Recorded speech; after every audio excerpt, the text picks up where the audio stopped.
While humble shepherds watch their flock on Bethlehem's plain by night, an angel sent from heaven appeared and filled the plains with light. Fear not, he said, for sudden dread hath seized their troubled mind.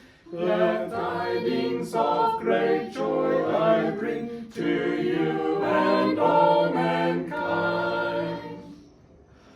To you in David's town this night is born of David's line the Savior who is Christ the Lord, and this shall be the sign.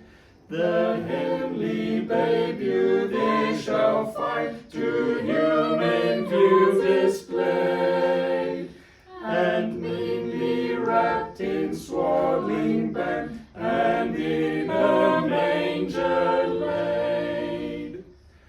Thus spake the seraph, and forthwith appeared a shining throng of angels praising God, and there